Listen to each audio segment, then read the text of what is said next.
नमस्कार दर्शकों प्रधानमंत्री नरेंद्र मोदी ने आज बिहार के मधुबनी में राष्ट्रीय पंचायती राज दिवस के मौके पर जनसभा को संबोधित किया। पहलगाम हमले के बाद पीएम मोदी का ये पहला संबोधन था। इस दौरान मोदी ने पहले पहलगाम में मारे गए लोगों को श्रद्धांजलि दी, फिर भाषण की शुरुआत की। पीएम मोदी ने सख्त अंदाज में कहा कि पहलगाम में जिन आतंकियों ने बेकसूरों को मारा है और जिन लोगों ने इसकी साजिश रची है, उनको कल्पना से भी बड़ी सजा दी जाएगी। पीएम मोदी ने कहा कि पहलगाम में आतंकवादियों ने मासूम लोगों को जिस बेरहमी से मारा है, पूरा देश व्यतीत है। सभी पीड़ित परिवारों के दुख में पूरा देश साथ खड़ा है। इस हमले में किसी ने अपना बेटा, भाई तो किसी ने अपना पति खोया है। पीएम मोदी ने कहा कि देश के दुश्मनों ने भारत की आत्मा पर हमला करने का दुस्साहस किया है। उन्होंने ये भी कहा कि जिन्होंने ये हमला किया है, उन आतंकियों को इस हमले की साजिश करने वालों, उनकी कल्पना से भी बड़ी सजा उन्हें मिलेगी और मिलकर ही रहेगी। आतंक को मिट्टी में मिलाने का समय अब आ गया है। पीएम मोदी ने कहा कि इंडिया के स्पिरिट को आतंकवाद से नहीं जोड़ा जा सकता। आतंकियों की बची कुची जमीन को मिट्टी में मिलाने का अब समय आ गया। 140 करोड़ भारतीयों की इच्छा शक्ति आतंक आकाओं की कमर तोड़ कर रहेगी।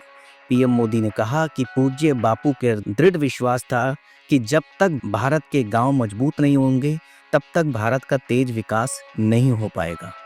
देश में पंचायती राज की परिकल्पना के पीछे यही भावना है। बीते दशक में पंचायतों को सशक्त करने के लिए एक के बाद एक कदम उठाए गए।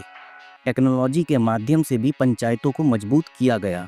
पीएम मोदी ने डिजिटल होने के फायदे बताए। जमीनों के दस्तावेजों को डिजिटलीकरण विवादों के निपटारे पर अहम भूमिका निभा रहा है। उन्होंने कहा कि आज़ादी के बाद देश को संसद की नई इमारत मिली, वहीं 30,000 नए पंचायत भवन भी बनाए गए। सरकार की प्राथमिकता ग्राम पंचायतों को फंड देने की रही, जिससे गांवों का विकास हुआ। लोकतंत्र ज़्यादा से ज़्यादा भागीदारी से सशक्त होता है। महिलाओं को 33% आरक्षण से फायदा मिलेगा। बिहार की बहनों के स्वयं सहायता समूहों से जुड़ी महिलाओं को 1000 करोड़ की सहायता दी गई, जिससे वो सशक्त बनेगी। लखपति दीदी भी बनाई गई। गाँव में घर, सड़कें, शौचालय बने। गाँवों में लाखों करोड़ रुपए पहुंचे हैं। रोजगार के नए मौके मिले हैं।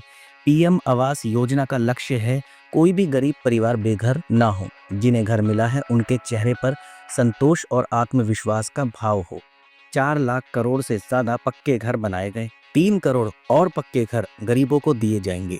आज बिहार में 10 लाख गरीब परिवारों की आर्थिक मदद भेजी गई, जिसमें बिहार के गांवों 80,000 और शहरों के 1 लाख परिवार शामिल हैं। यहाँ मेडिकल कॉलेजों की संख्या बढ़ रही है।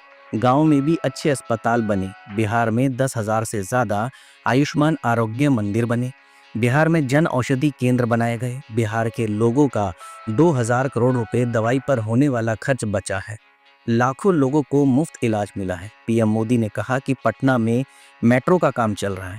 यहाँ से नमो भारत रैपिड रेल की शुरुआत हुई है। मधुबनी, बेगूसराय के लाखों लोगों को इसका फायदा मिल रहा है।